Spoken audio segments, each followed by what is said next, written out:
Okay, we'll get started. I think we have less audience today. Let me log into my portal. Where it is.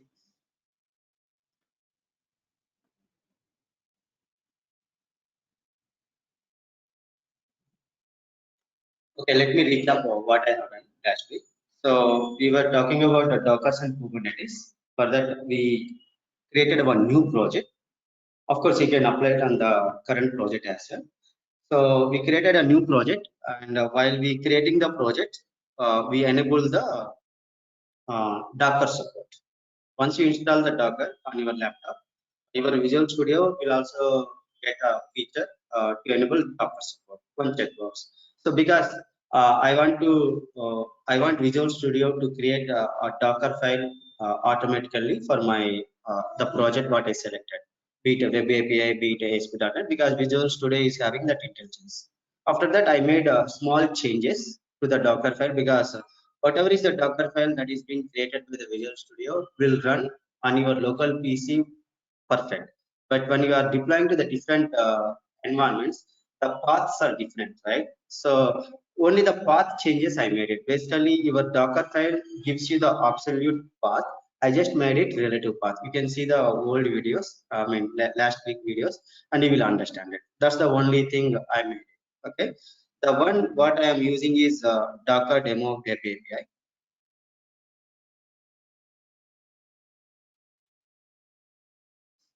So this feature has been given this Docker support last year, I mean, the last version. Otherwise, you have to create the Docker file on your own, which takes a lot amount of time for it. Okay, so this is the Docker file that it creates when you check that box. What the changes I made was these things. Basically, these were in a different form. Okay, these were like this, but I changed it. You see this copy command is having some string comma other string. Okay, basically I made these changes directly on the. Okay, so you go to the repos. I'm just repeating.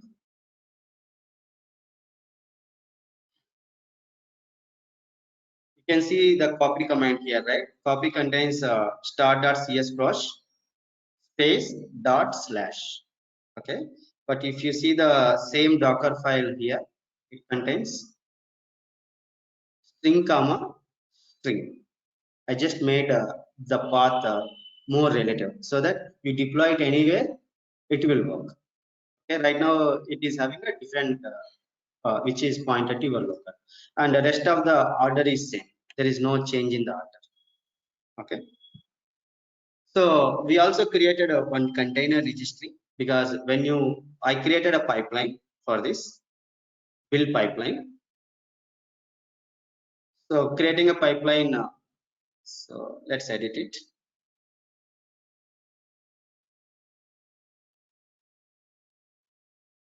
So there is a when you create a pipeline, you will get a template, right? There you will get the Docker template. Once you get a Docker template, select a Docker template. These two tasks are available by default. Okay, build an image, push an image. Basically, both are same only, but based on the command what you select here in the action, we have build image, push image, etc. So based on that one, it changed. Okay, you can rename it anyways. So basically, what I am doing. I'm building my solution based on the Docker file what I created. So in reality, what happens? These two tasks will also be a part of your old project, old build pipeline. We have the Sonar Cube analysis, and also test case execution, etc. Right? There itself, we will add these two tasks. But to simply save my time, I just created another project. I added because uh, though you create a Docker image to run it in the Docker environment, still you need to do the code analysis, right? If you don't do code analysis, anybody can do anything. So all those steps will be as it is. After that, you add these two tasks. Okay. So I have created two, build an image, push an image. Okay, the build image task will create a Docker image based on the Docker file what I created in the Visual Studio project, and push an image, push this image to container registry. So basically, you manage your code. If it is a code, you are managing it in the Azure repos or a Bitbucket, etc. But the Docker images will be managed in container registries. Okay. So the way you are having multiple providers for your source control management, like Bitbucket, GitHub, TFS. In the same way, for managing your images, there are multiple providers. So you call it as a container registries.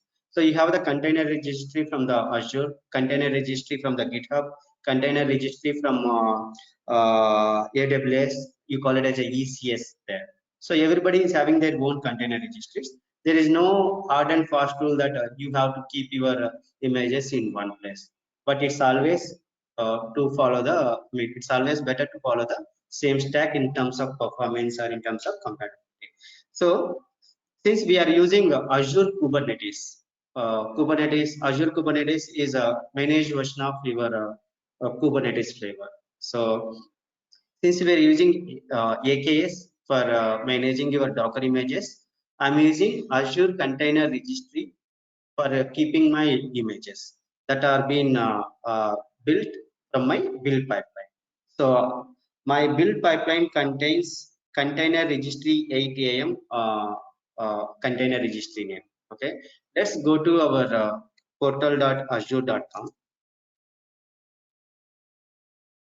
Last week we already built this pipeline and I pushed this image to my container registry. The container registry name is container registry 8am. Okay, and how do you see your image? You go to the repositories,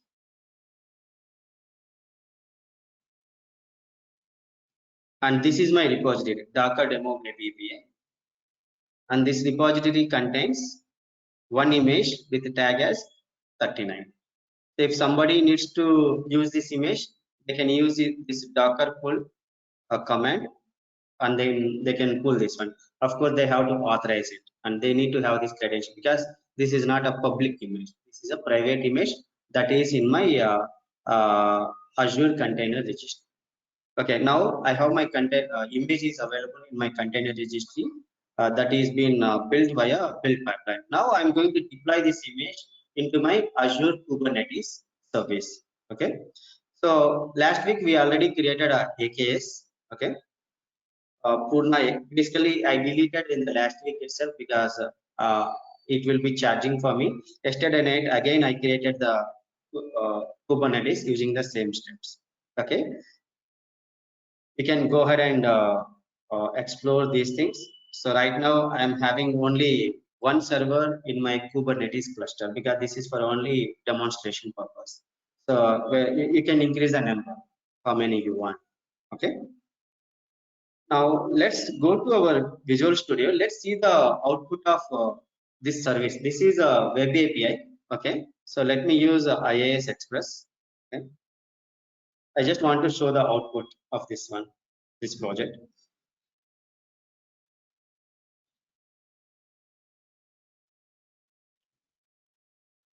Basically, this is running from the IIS.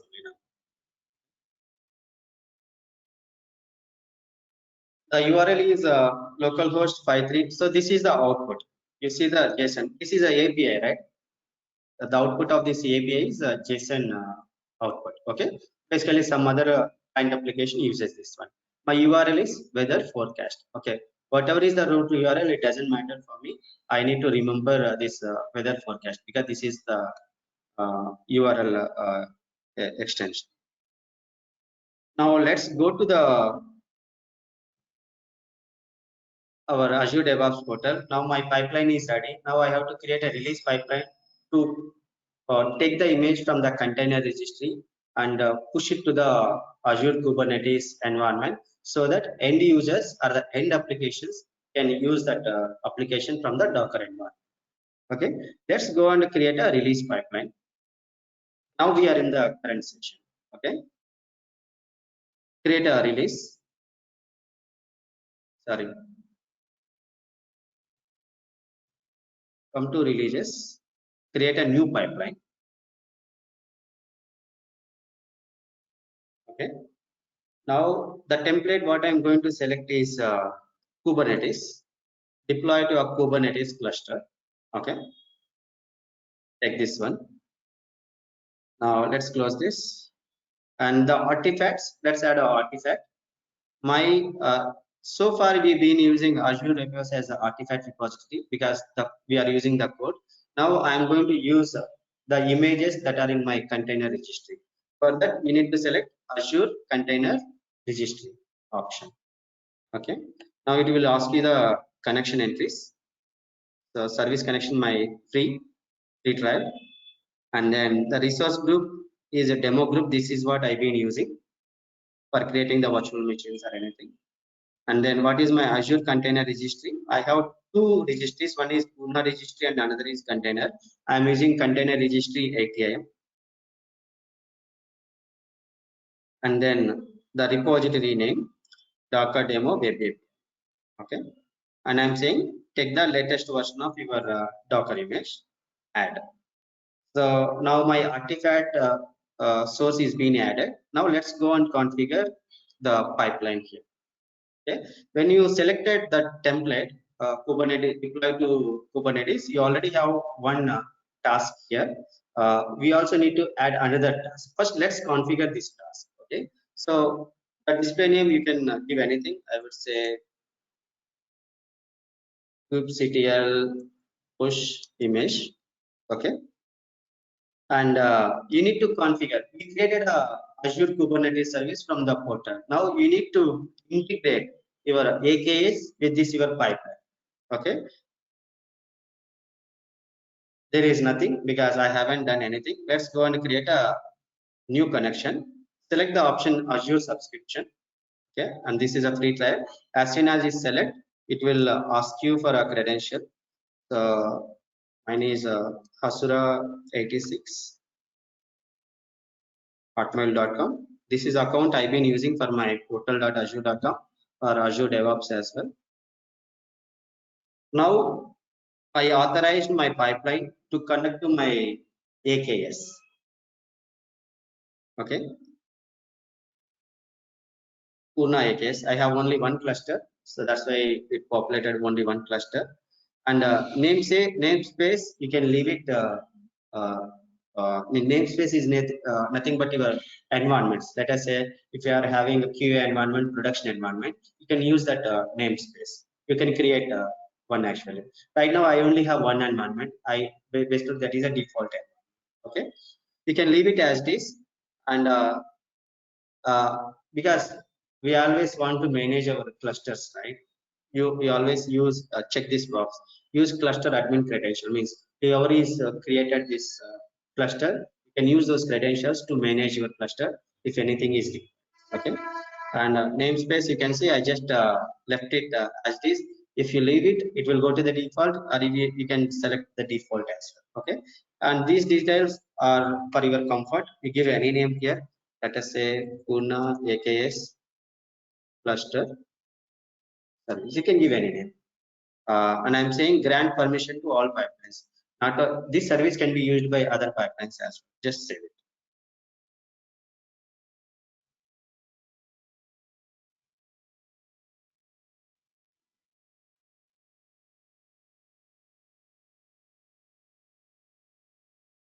Okay, now my pipeline is having access to my AKS.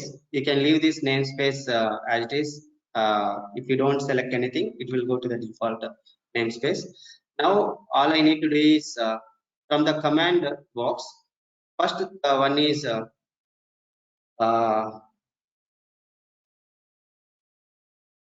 first one is kubectl, not the run. It should be a push.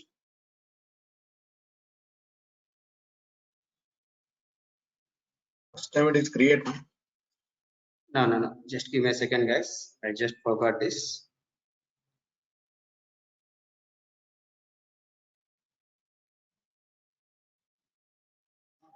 Sometime my memory is not getting refreshed.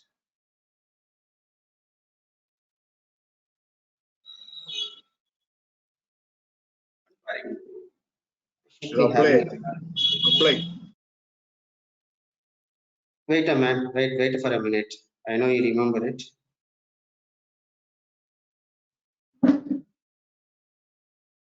Okay, this is a run command. Okay. So first you will use it uh, run, and you need to give an arguments. Means you have an image, right? You need to take that image from your container registry, and you need to say on which port it has to work, because this is a Docker environment. Okay, your request from the user or some application comes by port 80 or port 443 if it is a HTTPS. So you need to mention that one. So obviously that request comes to your obviously to virtual machine. From there it will go to the Docker environment. In between it will do so much stuff. Let's not worry about this one as of now. Okay, so for that, let me, I have my commands saved. Let me take the command what I use. Docker case.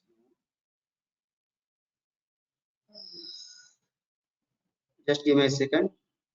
Let me take my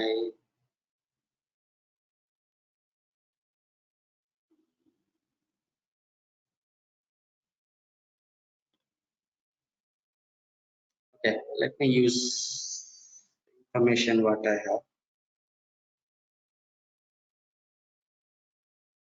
Just give me a second, guys.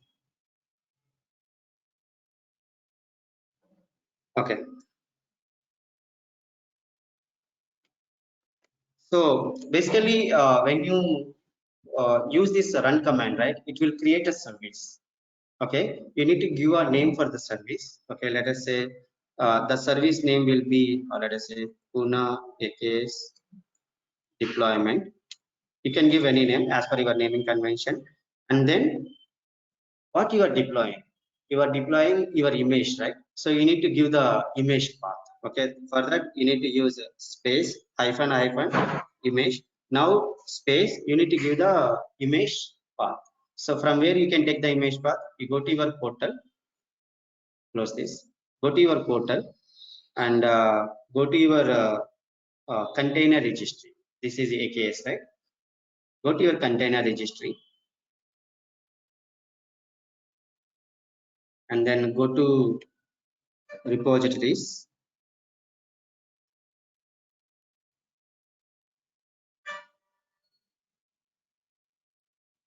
Open this image. I told you, right? If somebody has to use this, they can use this command. Copy this, but I'm running it from the. So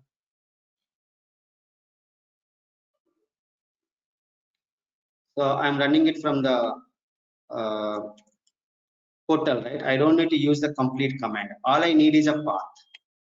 This is the path. Okay. Let's select this path and then go to our portal. Space, paste this, and after that, you need to give the one more command, that is yep. As I told you, you need to mention the port, on which port it should listen to. That is how you give hyphen hyphen port, and then space. I would say this is all you need to give here, and then you have to give a secret.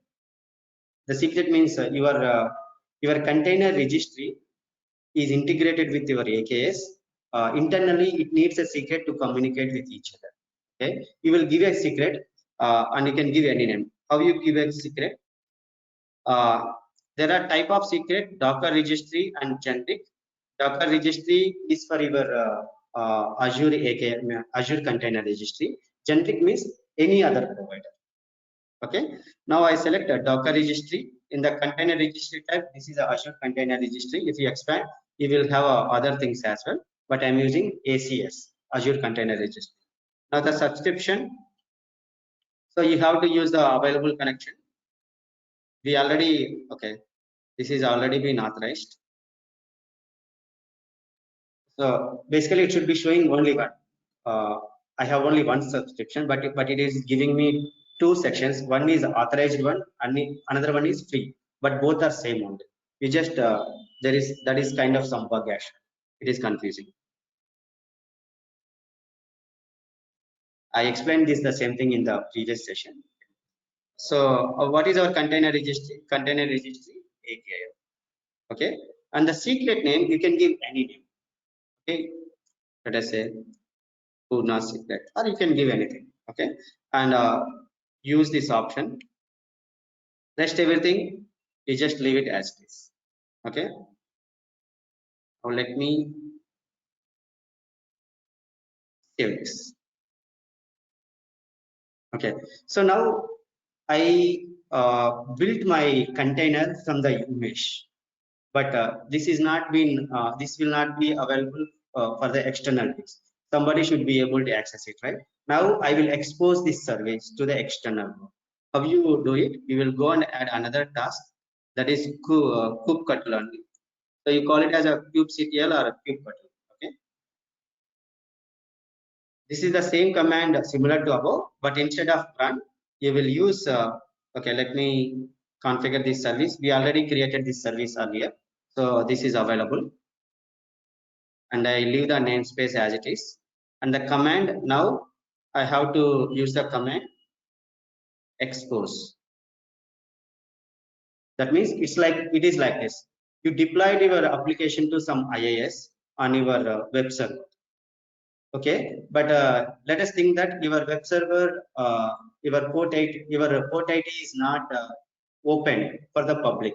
You have to do that firewall configuration, right? What people do, they will go and add one firewall entry saying, open port 80 to public. That's how you are exposing your IAS, the web application to the internet. In the same way, you are exposing your Docker image to the public. Docker image, not the Docker image, the application or the service that is running in your container service. The command that you use kubectl expose. Okay. Now you have to give the arguments. So we created a deployment, right, in the previous command. You have to use that name here. Let me take that stuff.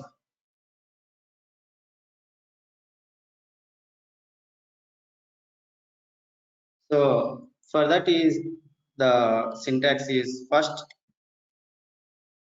which deployment you need to expose. So first thing is the deployment is a command name, and the name of the deployment. The name is Purna AKS. Let me take it from here. This is the deployment name.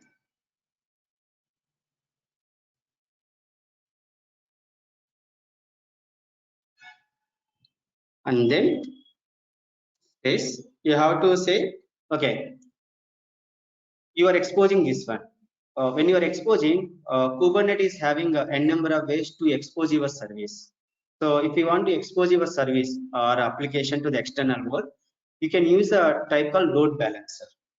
So when you use a load balancer type, your Kubernetes AKS internally, it will do some manipulation and it will create a load balancer so that your service or application will be available to the end users. So now I am going to say uh,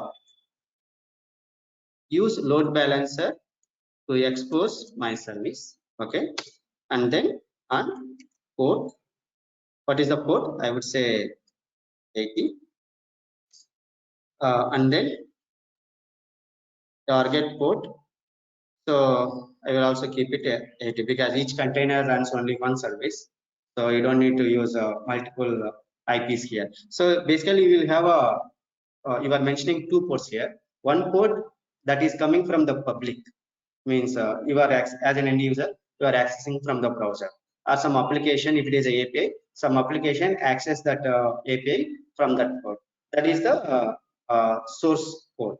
The target port is your Docker image is running from within the Docker environment, and the Docker environment is in a virtual machine or a physical machine. Internally, your port 80 will be mapped to some other. I'm giving target port also same. Okay, that's it. You need to use it as it is. Okay, and now here also you need to create a secret.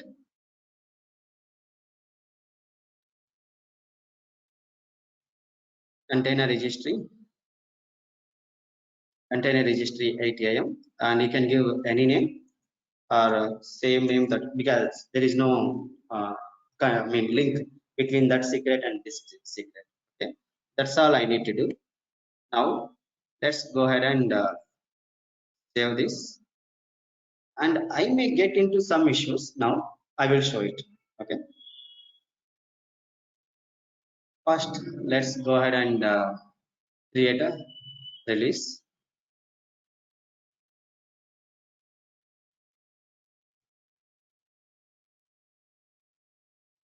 So all you need to do is configure your kubectl command, one for pushing, that is using run command, the other one is expose.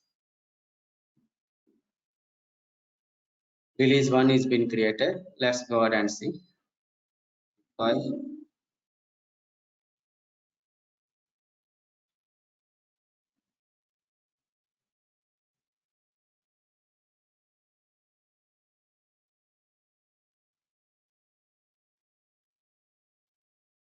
Okay, as I told you, PowerShell you can run from your servers, you can run from ISC, PowerShell ISC, or PowerShell command prompt. You can also run from your Azure Cloud Portal as well. We call it as a PowerShell Cloud Shell. It's a cloud shell. Okay. When you are running it for the first time, it will ask you and say one option that you need to create a storage, because you are running, you are keeping these scripts or running these scripts from somewhere else. You just need to say yes. That's it. And after that, this command will come. The way you are using PowerShell commands from your PowerShell ASC, in the same way we can run from here. And this is exclusively to work with your Azure cloud resources. Okay. Okay. So I got some error. It is saying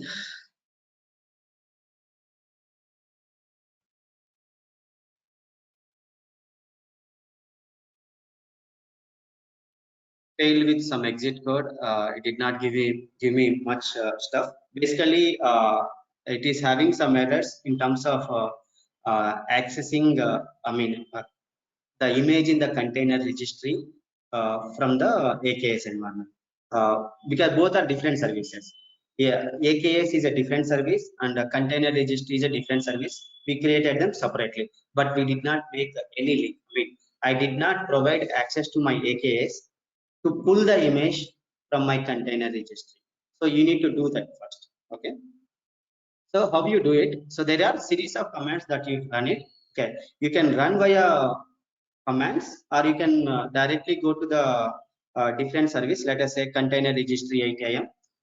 You go to the access control, and you can go to the role assignments and give access to your AKS here.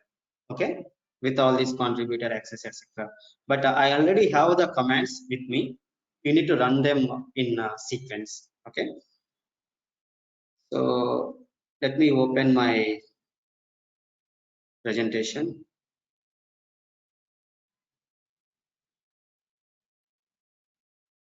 Just give me a second.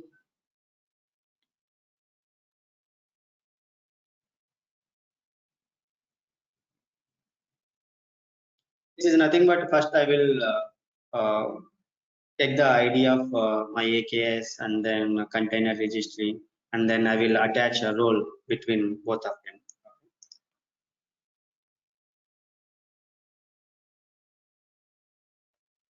Let me take that.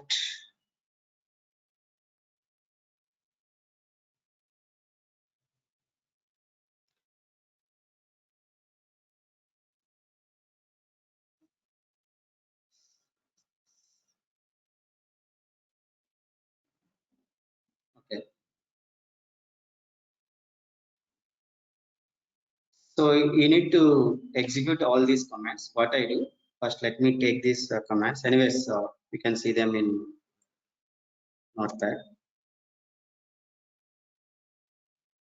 First thing, you don't need to change anything. Purna AKS is what I'm using. Okay.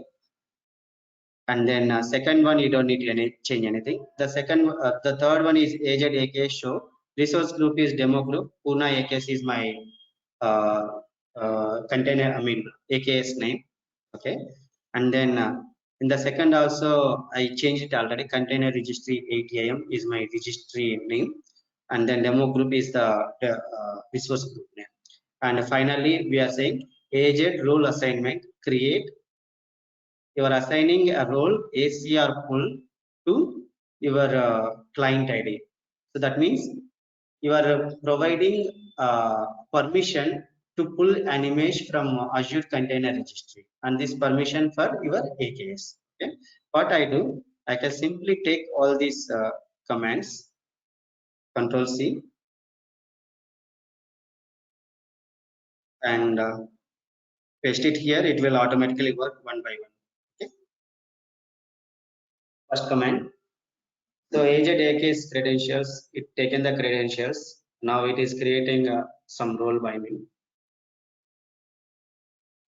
Okay. And then now client ID, ACR ID. Finally, it is creating a role between AKS and ACR.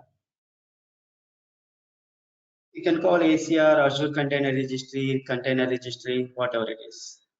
AKS Azure Kubernetes Service. Executed.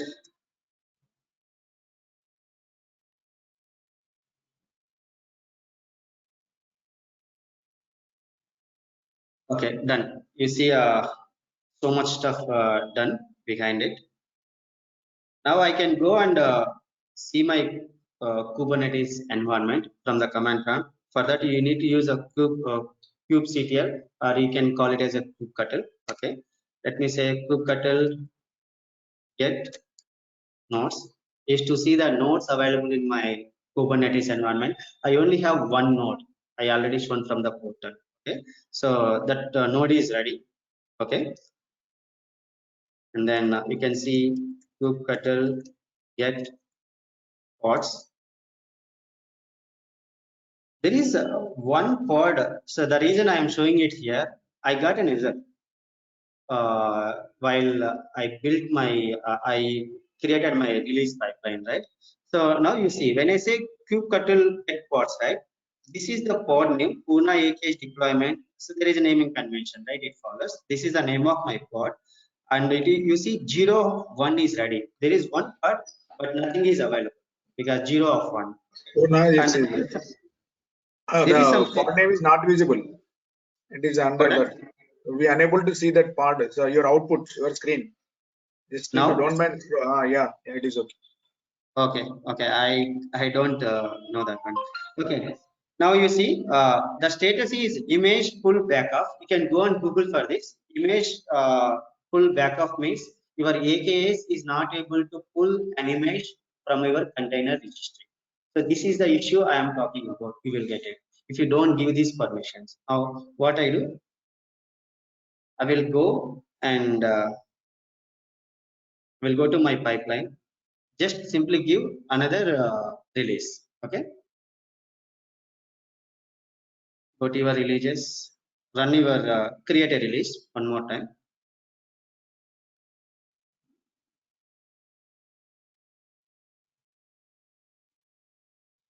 Now it will be able to, because I given a permission for my AKS to pull the image from the ACR.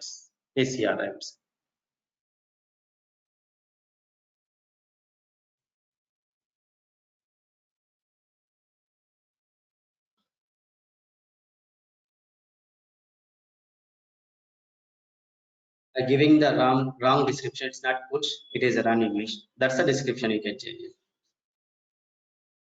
Failed. Let me see what is this. Again, the same thing.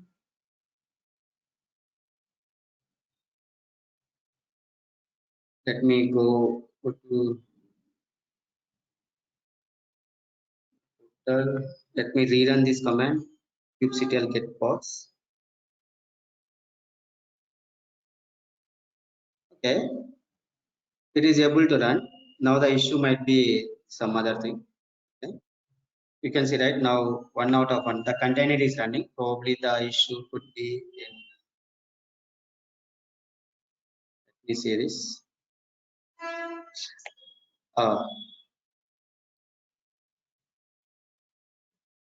This is the reason. First I created. Of course, this is failed, but the name is already exists. That's the reason it is giving me an issue. Okay. Let me, what I do, let me go and edit my pipeline. You can edit from anywhere. Edit pipeline. So I have given this name in 2 places, right? So the name of the deployment, Pune AKS deployment, let's make it 1. Okay, just for simplicity. And here also, I need to make it 1 because that is the name I used just there. Okay, now save this. Done. So if you do it, these things from a regular Kubernetes, right? It is very complex because you have added these tasks, right? Underlying how many commands are being executed.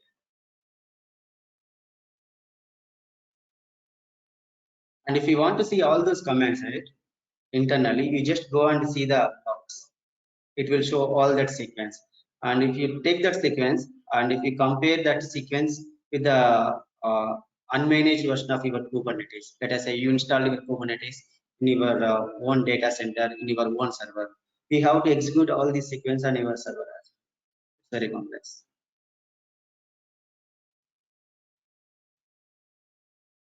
So by default, only one part is created, is it right? Yes, it's only one part. If you want to Okay. create multiple parts to achieve high availability. So you have, it's all about you have to enable auto scaling and all that stuff. Okay. What it is saying, unknown flag target port error is, I guess this is error in my command what I given. It is saying unknown flag target port. Okay, so that is in kubectl, right? Probably I given some wrong name. Now there are no permission issues. Let's go to expose. This is the place. Let me change this name again to that too, because it will again deploy. Pune deployment to, and come to our commands, make it 2, and it is saying target port is unknown command. Let me see if there is any mistake.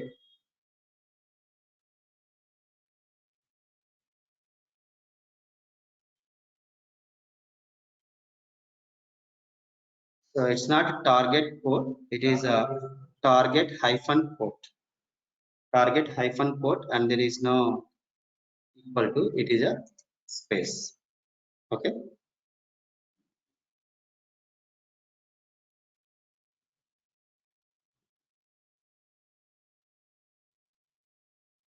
I generally keep these commands on my notepad, but I forgot where I kept it.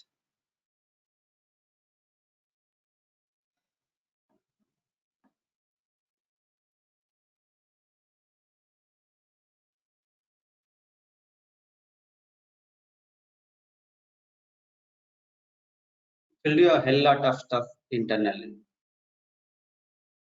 That AES 256, right? That is basically you created a secret. AES 256 is the algorithm that it uses. Okay, done. Okay, so the target port I given wrongly. Target hyphen port. Okay. Now let's go to our shell. Okay. Let's use the same commands. kubectl get pods.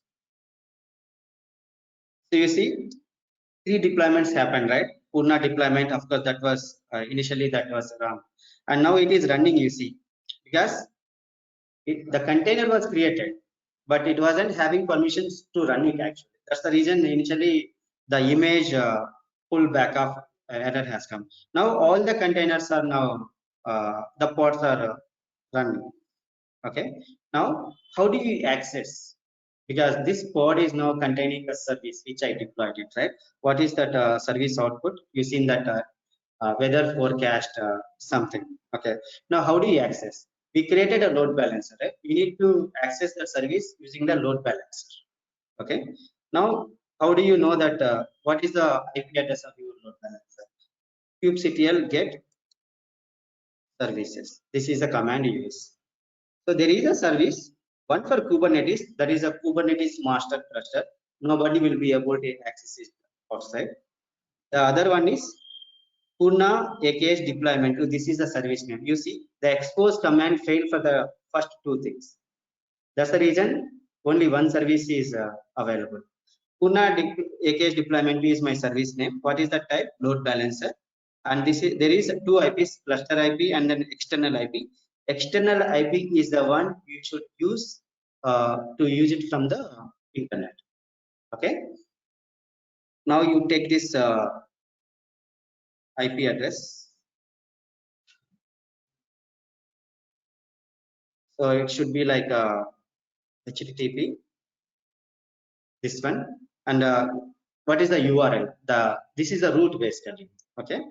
The URL will be, so here you see port 80 :31880. Port 80 means your users can access your service using port 80. Internally, your AKS will map this port 80 to some dynamic one. This is being taken care by your your AKS. You don't need to do anything here. Okay. Now, what is the? I forgot that name of that service. What I do, I'll just go and run it again. Okay. Weather forecast. I will just copy paste it. I just don't want to. So this is the API name, right?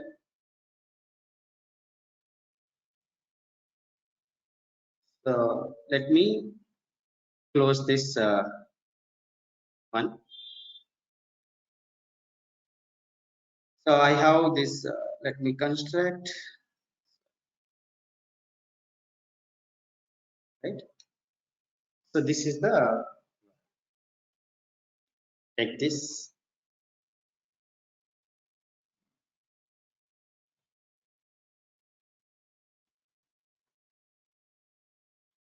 Got it. So basically now this is now accessible from your AKS environment. Okay. So this is how you create your build pipeline to build an image, and then a release pipeline to push that image uh, uh, by taking from the Azure Container Registry and deploying it to your AKS, which you created. Okay, and internally it will maintain its own mechanism. If it is a web application, obviously you see a UI here. This is a API. That's the reason you see this out, and this is output. What you see it. So use the kubectl run and expose commands to create a container based on the image and to expose that service to the outside world, and use a load balancer type. There are some other types as well. Your Kubernetes uses some other type called node port. Node port means if you use node port, that will not be available over the internet. The public will not be able to use it. If there is any communication required between the services within the Kubernetes environment, they will use a node port. Okay. If the public has to use it, use the load balancer. So that's the difference between a node port and load balancer type. Yes, these are the fundamentals of your Dockers and Kubernetes. With this, you know what are the different things you need to learn. We talked about different services, different commands, container registry, and Kubernetes environment. In the previous class, we talked about various flavors of Kubernetes and what are the advantages, and how do you create a Docker file easily from Visual Studio, because Visual Studio is having that Docker support. So with this, you know the fundamentals, but this is not how you simply run your production environments, because in production you will be having a number of services, a number of applications in your Docker, like your traditional application deployment, right? One service, let us say now your weather forecast service doesn't have any database. The output is directly from the code. Let us say it is having some database. Again, you need to have a container for your database, and you need to make communication between those two containers, and that's where your Docker Compose comes into picture. You create a Docker Compose file simply to make communication between two containers. Okay, but this is a simple Docker file. So you create a number. So Docker file will be for each service or for each application, and Docker Compose to connect all these different services. Okay, with this I would say you know the fundamentals of Dockers and Kubernetes, but you need to learn a lot in order to apply this the production environment. Because right now I used this IP address, right, to access my uh, API that is running from the Docker environment. But in general, typically it should not be an IP address. It has to be a DNS entry. Let us say it can be like uh, some name, right? Purna.com/weather forecast, or your application name.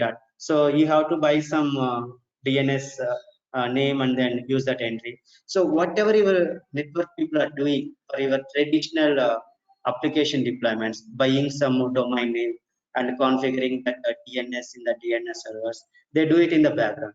You have to do all that stuff here as well.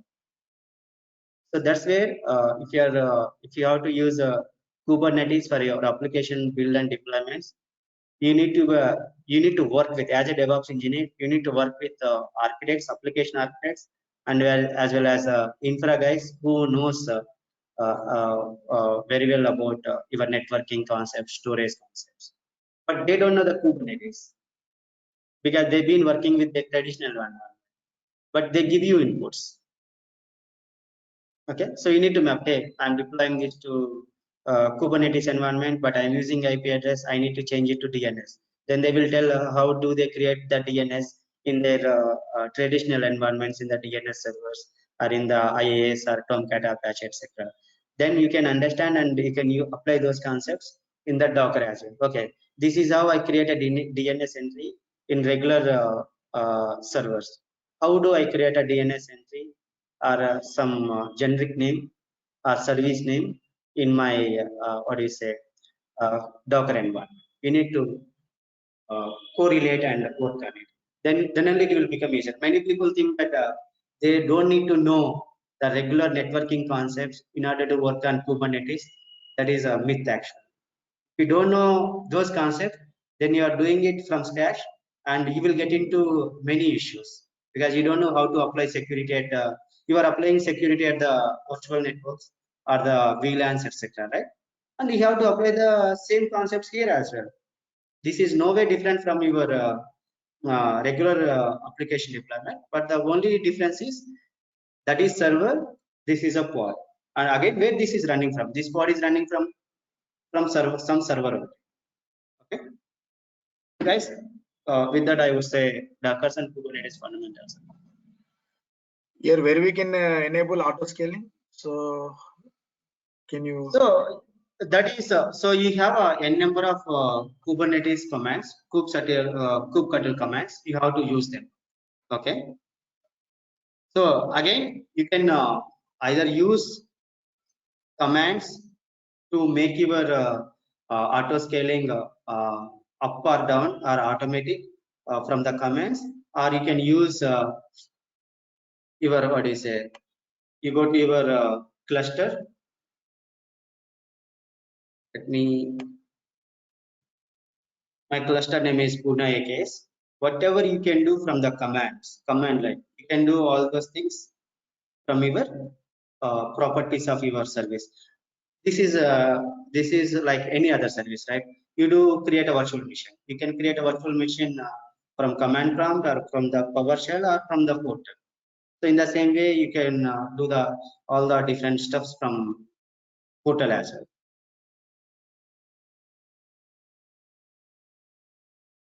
Okay, so you have to go and so I can right now I am having one, I can make it automated, etc. See, when you select a node, right, when you first select the node size as 8 GB memory, it will be 8 GB memory for any number of nodes that you create.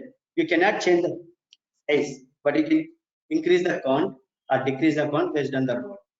Okay, so these are all the concepts that you will learn when you are learning Docker and Kubernetes in depth. But again, I always suggest you don't learn Docker and Kubernetes just by reading commands and doing some practice. You need to know the production scenarios.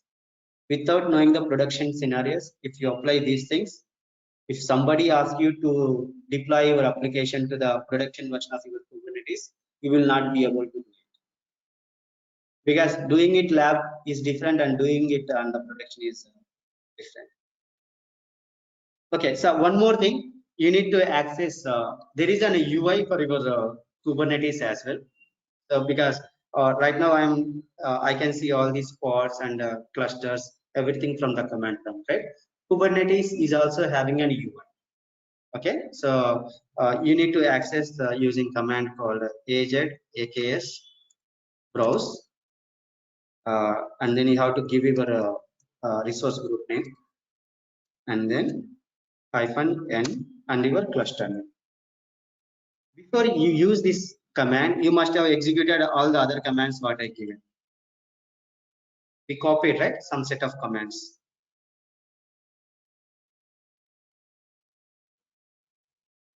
AKS get credentials, and then this command and all these three commands are important for your build and deployments. The first two commands are important to access your Kubernetes dashboard, and the first command is common for all the stuff. So in a nutshell, I would say you just run all these commands in sequence so that you will not run into issues. But I always suggest you don't run the commands first. Just build your pipelines and create your images without running these commands. Then you will get the errors. Have a look at it and then go and run these commands so that you will be comfortable. Okay, let's go and browse command. Use that browse command so that it will open your Kubernetes dashboard in a separate view, and you can see all these pods and everything in a between. Some blue color UI will come.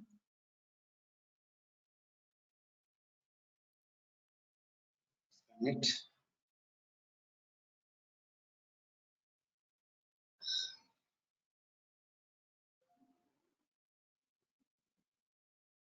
Oh.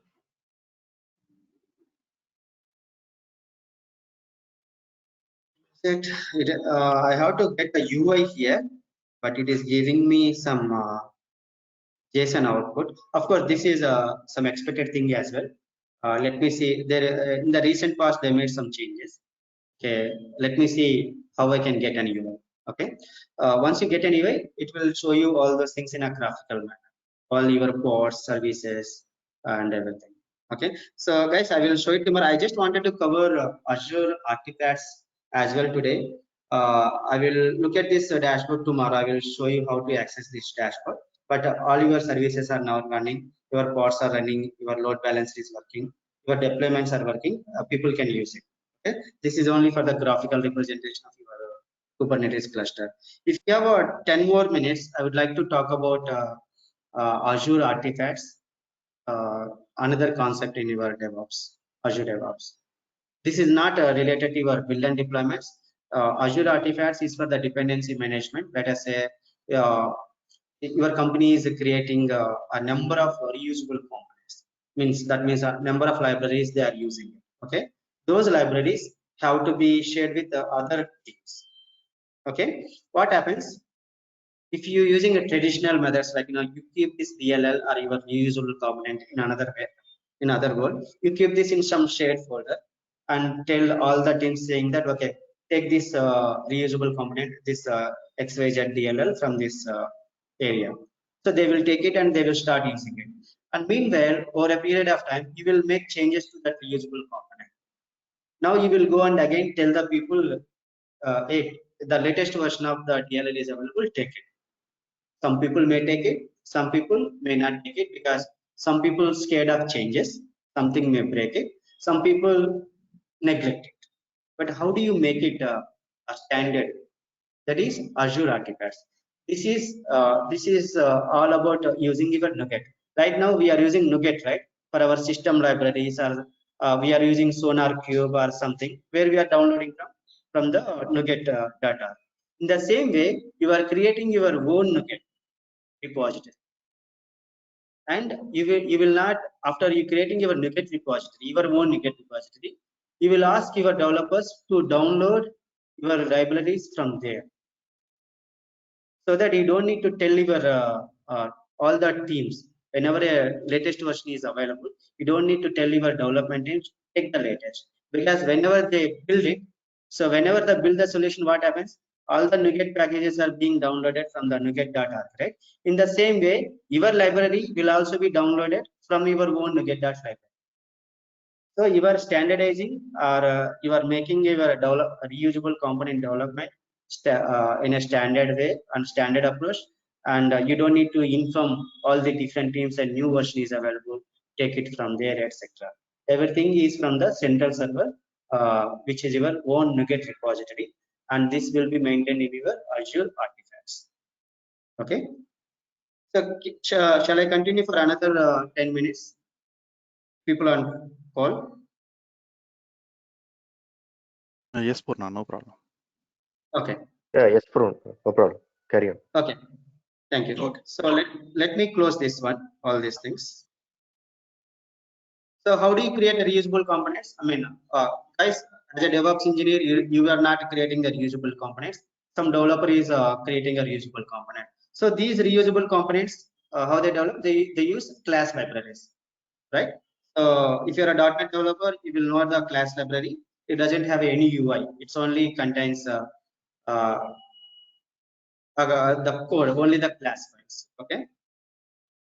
So how do you create a class library? You go and create a new project and search for a class library .NET framework. Okay, and there will be another one as a standard as well. This is for core, and this is for .NET. And then you say next, and you give some name, and then go and create it. So people write some logic. They create a reusable component, and so you will write some blah blah code, right? People develop anything. Okay, and after that they will give this, once they compile it, you will get a DLL, and they give this DLL to different teams to use this functionality.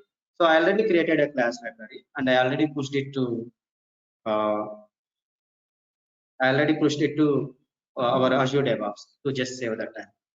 Okay, so let's go to our Azure DevOps. Go to our root class library artifact demo. This is the class library name that I used, and you see the repos. Repos contains nothing except one file, because I just created one blank method, that is a test method. Let us assume that this is a reusable method that people can use it. So how do I share? So of course you need to create a build pipeline to get the DL, and then only it will be shared. So that anyways we will create a pipeline for that. So how do you share it with that? You share it using artifacts. This is called so this is for the dependency management. So you do the dependency management for your .NET applications using NuGet, or your own way, like sharing via shared folders. And if it is Java, it is Maven, or again they can also share the jar files with the different people. Okay, so now I am going and create an artifact to have my reusable component. So you go and create a feed. My feed name is Purna demo. Okay, and I would say all the members of my organization can use it. You can look at this. These permissions, and it include packages from common public sources. Let us say I'm creating my own reusable component, right? But I may also use some other libraries from NuGet. So that's the reason I selected that one. What happens? This is the another scenario for this Azure artifacts along with your dependency management is that, let us say I'm using some Sonar Cube component for my code analysis that I kept it as part of, or let us say I'm using some email component, third party in my application. I used it, it has been working fine. And that is a free source. That is a free component. So after a couple of years or a couple of months, whoever created that DLL, they deleted that from his source. Now, whenever you build your application, that source is not available because that guy, this is an open source, right? Anyone can create, delete, or update. There is no guarantee for you to support. That is being deleted. Now, what happens? Your application will fail because your application is trying to pull that DLL from that repository. It's not available. So all your applications will fail. So this is one of the reasons why companies always buys the licensed products. Of course, there are chances you will by a use of free sources as well. So in that scenario, if you use Azure artifacts, right? What these Azure artifacts will do, since I selected that option, use public sources, etc. Now my reusable component is also internally using some component from the third party. It will cache that component in the Azure artifacts. That means even though your third party component is deleted from the source, since it is available in cache in your Azure artifacts, your application will not fail. This is another advantage. And for that, you are not doing anything. These are the built-in features of your Azure artifact. Okay, if you are using some other thing, probably you need to use your own caching mechanism to store all those artifacts of third party into your local. Here, when you are using artifacts, your development team should need not to do anything. They just need to use it the way they are using it in regular. Okay. Now, those are the advantages. Now, I created a feed, Purna demo. Right now, okay. So right now it doesn't contain any repositories, right? It is a empty. Now I want to push my reusable component to this Azure artifact so that other teams can make use of it. Okay, how do I do it? First, let's go to our pipelines. Create a pipeline. So this is a .NET application, right? And this is a class library. You don't need to use a template or ASP.NET template. When you create a pipeline, let's go and create a new pipeline. They already have this one. So use a classic editor.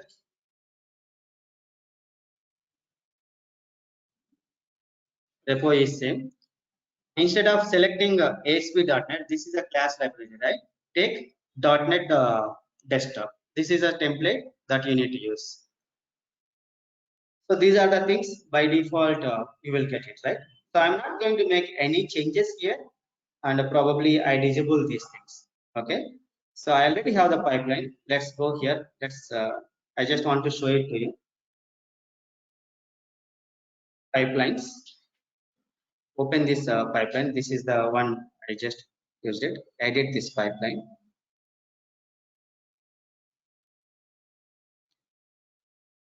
I'm not making any changes. This is the default one. I just removed that. Okay, and I remove. I can keep it as it is or remove it. This is for your regular build pipeline. Now, from this pipeline, once this solution is built, I'll get a DLL. I want to keep this DLL into my artifacts so that other teams will use it. How I use it? Again, I use NuGet commands only. Let's go and use NuGet command. I will configure this. Okay.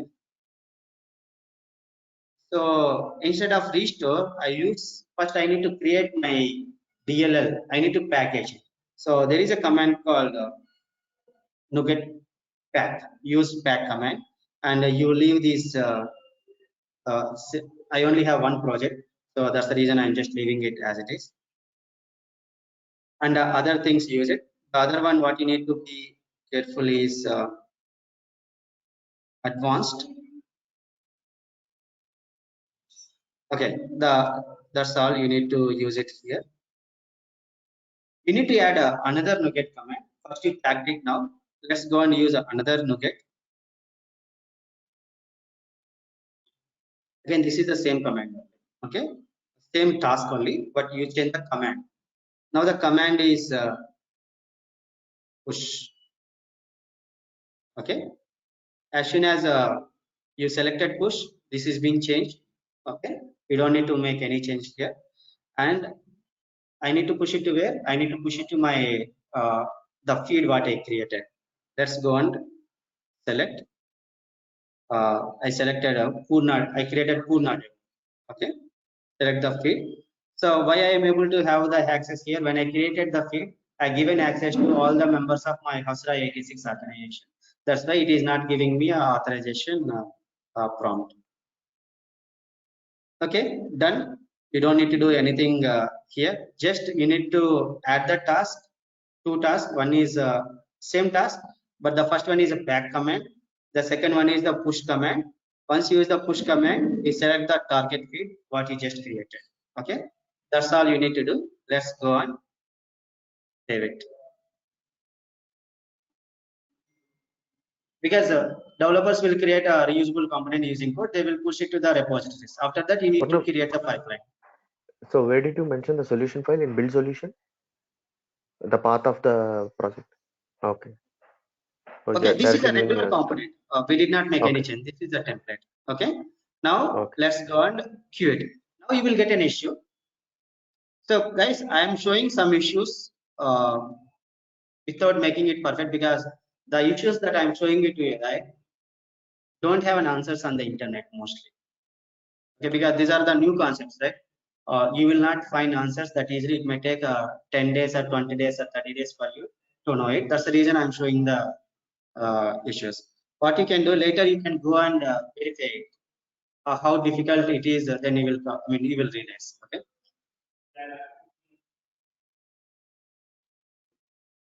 Okay, my agent is here. It will give me an issue. Some permission issue, which you will not find an answer mostly on the internet, and you will go and read the Azure artifacts. What do you say? Documentation 100 times, you will not realize it. The answer will be there, but you will not know it actually.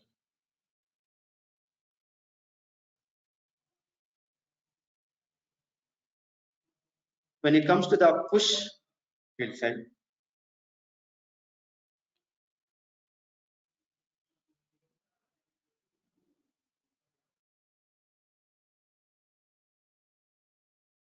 see, pack itself is failed. What it is saying? Unable to. Okay, not this one. I think this is because of my code. Okay, this is not the issue I'm talking about. Let me open my, what is that? Class library Azure artifact. Right? I don't want to explain the coding stuff. I just want to explain that.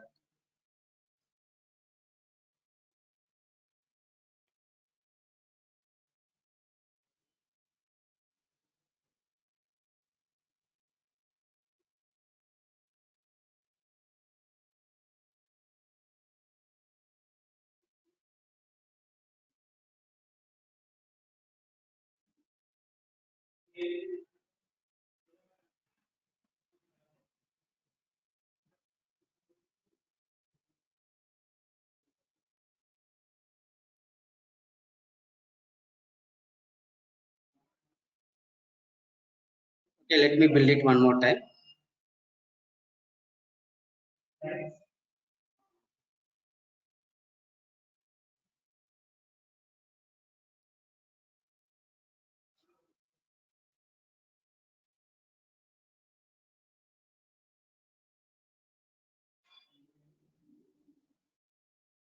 You need to get an issue in the push command.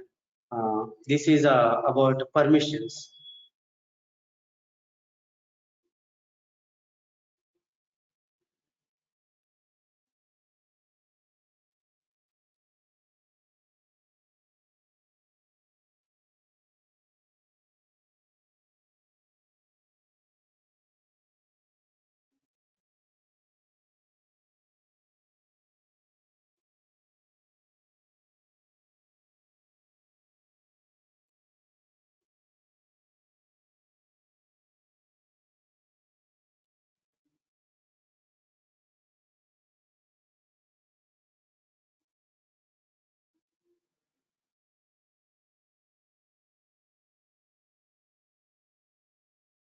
Hmm.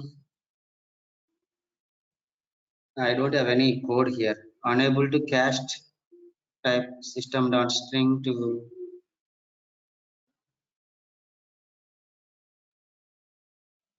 NuGet framework.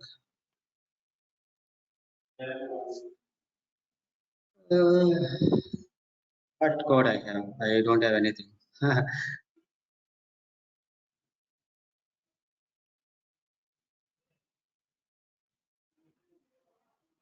Push the changes.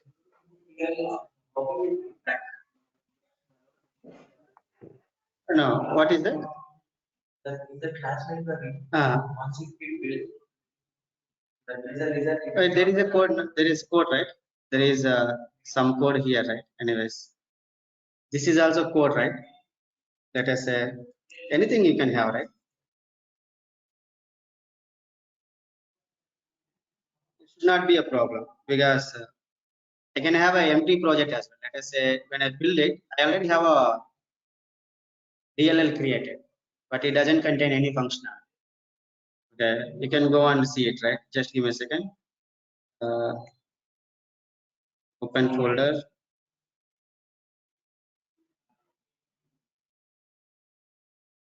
Oh, .NET Standard 2.0. So the DLL is been created. It looks like what is the version I am using?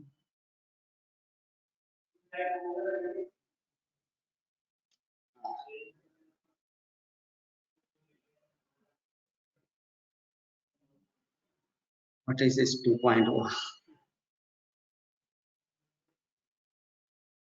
I guess this is related to, okay. Guys, let me create another. This is using a different framework. Okay, that's the reason that is having because I don't have any code at all there. Close solution.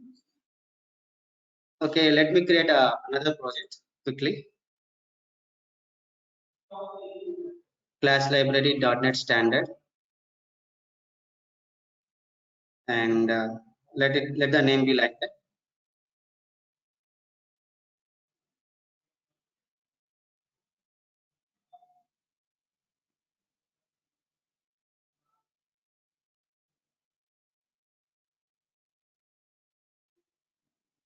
It is using core. Don't want to use core.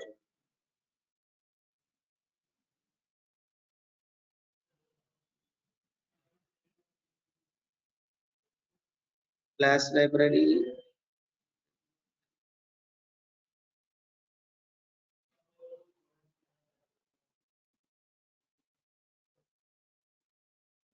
Okay, now it is correct because I am using a different version, right? This reason. Okay, that's okay. This is a class library. Let me go and push it to server. Active source control. Git. Publish Git repo.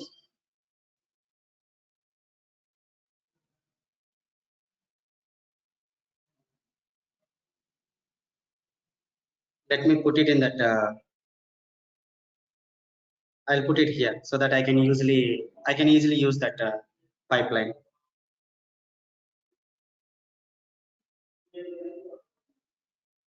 Okay, done. Let me go back to my pipeline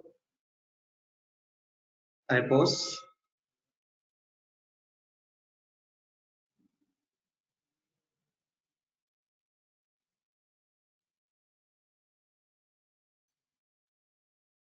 class library. Okay, I have my repository class library 7. Now I'll go to my pipeline. So what I do, I think I should be able to edit it to change it. Okay, let me edit this pipeline.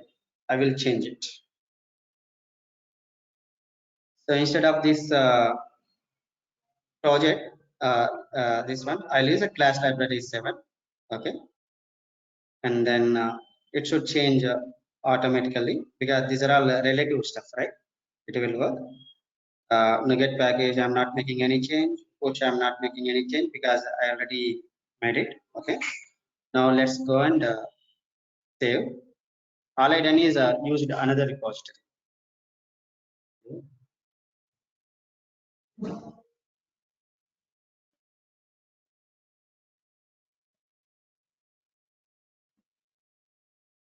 Cute.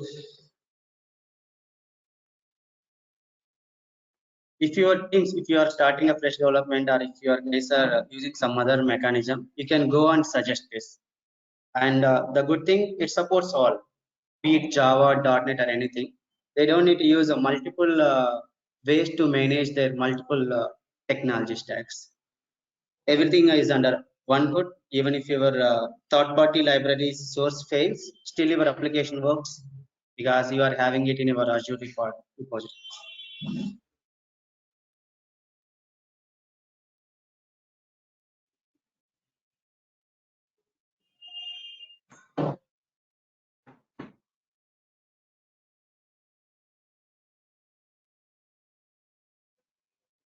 Okay, now you will get an error at the push. It will take some time, error, right?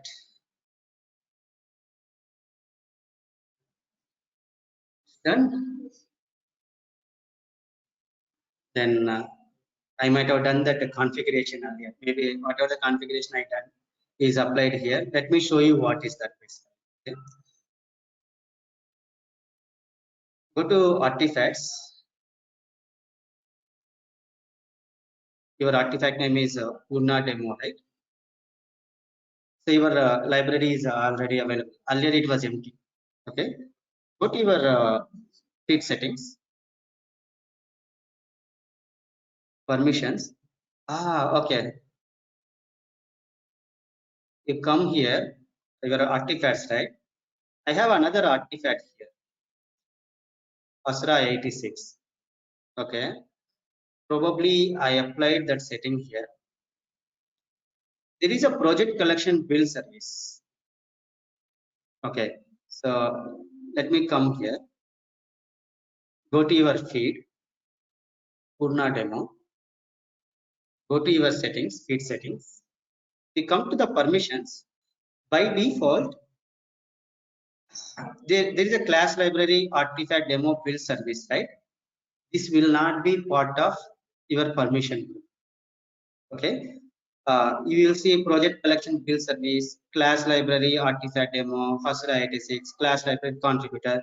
You will see all these things, and you will think that your feed is your build pipeline is already having permission to push your feed your library to this feed, because as soon as you say I have the collection service, I am administrator is already part of this group, you think that you can push it, but you need to add this class library artifact demo. The class library artifact demo is the name of your project. Okay, and then space build space service, build service. We have to add this account here, then only it will work. And you will get this key in all the documentation, but they will not tell you exactly how it looks like. Your project name followed by your build service. Okay, if you don't use it, then it will give you some permission error. You will spend days and days on this one. Okay. But how come this come automatically, Purna? in this Actually, I have another feed here, the organization level feed, Asura 86. Okay. I attached this that because I have in the same repo, right? Because Okay. I created a build pipeline, right? That build pipeline is a whole build pipeline under which I added my new repository. That's the reason it is available. Okay. Had I been created another pipeline, let us say create a pipeline. If you create a new pipeline, right, Okay. then you will not get that. And also the artifact should be different. If you are doing it freshly, different pipeline and different artifact, then that user account will not be part of. That's not an user account. That is the build service account. How that build service account will come when you run your build first time. Till that it will not be shown. Okay, you try this one, you will get that error. So you create a pipeline and you run that one and come back to, you will get an error anyways. You come back to the feeds here, whatever is the feed you create, right, you select that feed.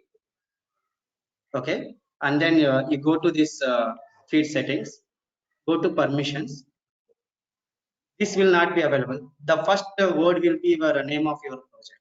Now how you add, go to your add user contributor, and then you start typing your see, this is how it will come. See, just below your class library artifact demo, there is some dynamically generated id. You will find this one. You have to add this account to your field. Okay. You try this, then you will get into issue, then you come back to your video and add that one. Your project name followed by your build service. Okay, and yeah. Now you created your, just give me a second. Now you created your feed, right, artifacts. This is the reusable component that you want all your teams to use it. So they need to have some, if you are using it from NuGet, you are using NuGet data, but this is your own. You need to give this URL or this URL to this feed, so that all the usable components under this feed can be used by all other teams. So how you use, you go and use this connect to feed option, and people use it from the Visual Studio, right? Click on the Visual Studio and you will get a source here. Copy this one. Okay, now you want other team members to use this. Let me close this. Let us say they are working on some XYZ application. Create a new project. Let us say use anything. Guys, I am not executing this one, just I am showing. Okay,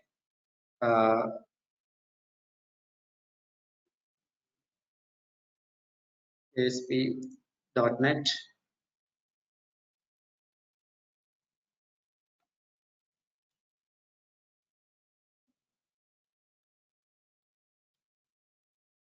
not the Visual Basic, that's text C#. So MVC, you can take anything, right? So this is the Docker support I was talking about.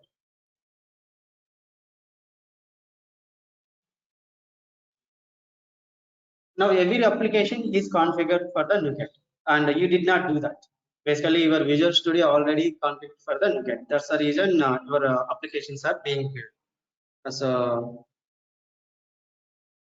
these are all from the NuGet, right? You also have some packages.config where the NuGet packages IDs are. So where this is configured, you go to the, so let us say now go here. Let's go and right click and let us say manage NuGet package. So your package source is NuGet data. That's the reason all the libraries from the NuGet data is available. Otherwise, you will go and search for it. Now, where this is configured in tools, options, and there is a option called not projects and solutions. Source control. No. Give me a second.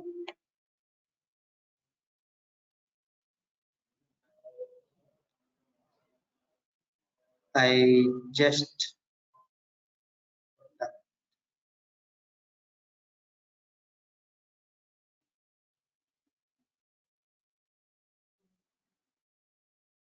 Save this. Click on this directly. So this is an NuGet package manager. So this is already been configured for your reference. Okay. This is already configured for your reference. How I can go and add? Let me remove this. I will go and add my own repository, and a name you can give anything. Let us say Purna repo, Purna NuGet, and the source will be the URL. You just copy, just paste it. Okay. Now change this source to Purna NuGet, or you can say all. Now I will go and search for browse. When I click on browse, I already have my library. The way you are using NuGet, go and install this. The developers can go and install.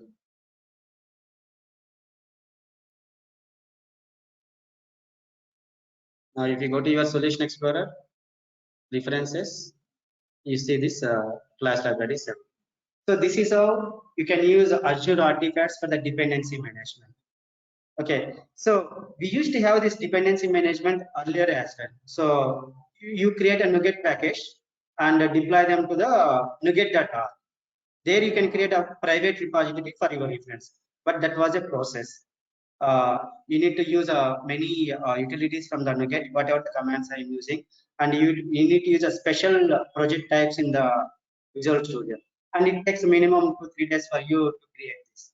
Now with the introduction of Azure artifacts, this is available right from the Azure DevOps. You just need to create a feed and use your NuGet push, pack and push to as part of your build pipeline.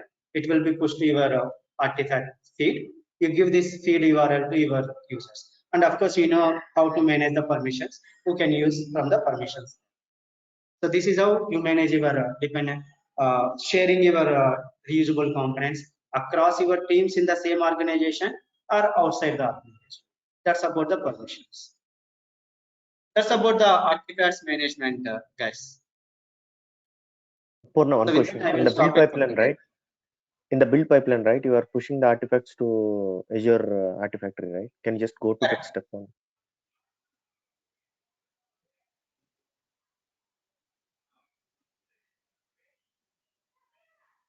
Edit pipeline. Okay. Okay, okay. NuGet push. Okay, and NuGet push task has to be added, right? Yes. Okay. You Okay. just add the NuGet command, and NuGet task is having a couple of commands. One is use NuGet, restore, pack, and push. So Okay. I just Okay. use this pack and push commands after the build solution. Yes, first the Okay. solution has to be built. That's where you get the library, and then you will use pack command to pack the uh, DLL. That is created from the CS prosh, and then use a push command to push it to the feed. Okay. So these are all the commands available. Sure. Push, pack, restore, and okay. That's it, guys, about this artifacts management as well. We covered it. So tomorrow I will talk about uh, deploying your service to some PaaS service. Okay, I will take it from external GitHub. So far, Okay. we integrated with SonarQube, we integrated with the artifacts, and we taken from the container registry. Another type will be using external source control management. We will take it, and we will take some Java project. Since I don't know Java, I will use some public repository and the public GitHub. We have a n number of millions of projects available. Okay, and you deploy to the PaaS service. I'll create one app service in Azure portal and we deploy. So we cover all the different scenarios. And test plans, it is for the testers, and 90%, 99% people don't use these test plans because these are recently introduced and people already been using the Zephyr, HP, Selenium, I mean QP or something, QC, Selenium, etc. There are hundreds. They use them, they don't use it. But I'm going to explain here as well. There are some advantages. Though there are many advantages, people don't use it because testers being in the traditional way of using many other sophisticated tools. This is recent, right? but there are already proven tools in the market. But I'm going to explain that one along with some other best practices. With that, we can close the sessions. Sure. What Okay. about ARM templates? You told that you will be telling about it. Oh, sorry, ARM templates one is okay. We'll cover it tomorrow. That is the one we missed. So the fundamentals of ARM templates we will do it. Tomorrow, which session? ARM templates or Yeah, app service? we will start the ARM templates. It takes Okay. some half an hour. Okay, Okay. and then we will do the pass because I don't need to explain how to create a pipeline, right? I Okay. just need to show you how to create a service connection. Let us say I created a connection to the AKS, right? In the same way, I need to show you how to create a connection to the external repositories and the pass service. That's all you need to do. Okay. The rest everything Okay. you do. Okay, but Purna, a small request, but do not do, I mean, if anything that has to be done, right, do not do at your home because those are something as No, I did not do actually useful anything for you. wrong. No, Here some settings. also, No, in Kubernetes or anything, that is fine because no, some settings will take a lot of time, but actually these app services, right? This is something which I'm actually looking for. That's why I'm you requesting. are true. You are right. Okay, But you because see, I repeated this one, right? Even I created. That's the reason I don't like to do it home because again I have to show it.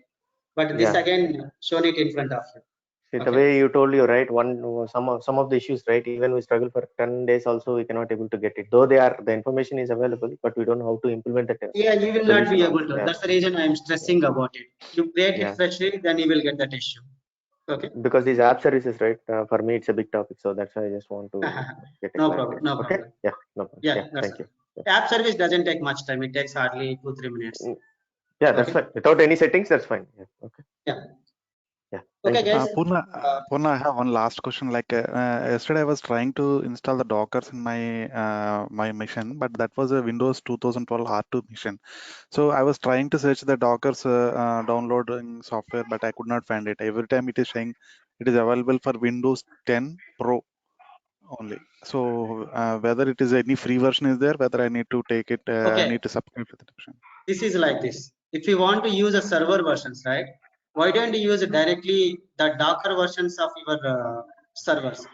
Even Azure 2016 Docker edition, you will have those servers as well. Is it a free service or whether I need to subscribe for it? No, it is like this. Let us say I create a server, right? If I use Yeah. if I create a server, Windows Server 2016, I have to go and install my Docker engine there. Okay. If you use a Windows Server 2016 Docker edition, the Docker has come pre-built with your OS. You don't need to install again. Okay. But Here of one course, step is reduced, right? you will have both of the scenarios. Let us say if you want to use existing server, which is Windows Server 2016. So because that is a server edition, right? Server edition, you always need to go with what is a licensed way. You can take the trial version. What we downloaded is a Docker desktop for Windows 10. Okay, Windows but 10. yeah, but for the servers, it will be different, right? In our PPT, in our slides, we already shown. For the development environment, you download the Docker desktop. But for the production environment, like a servers, you should not use a Docker desktop. You have to use a Docker runtime using a professional or enterprise what you have. Yeah, you are right. But one thing is like if I want to do for the development also, I'm not getting that version which I can do it in our Windows 2012 So R2. you are using Windows Server 2016 for the development purpose. R2 I'm having 2012 R2 I'm having. Okay, then we need to look at the compatibility. Basically, Windows 2016 R2, right? Yeah. Okay, I will check it. The Yeah. compatibility. Thanks, Okay, Purna. that will also be helpful for me. Yeah. Okay. Okay, we'll catch up again tomorrow. We'll cover the ARM templates and then app service. I think I need to extend it for Wednesday as well because I wanted to talk about some best practices. Not about we covered all the DevOps stuff, but some scenarios what you get in regular days. Okay. Thank you guys. Have a good day.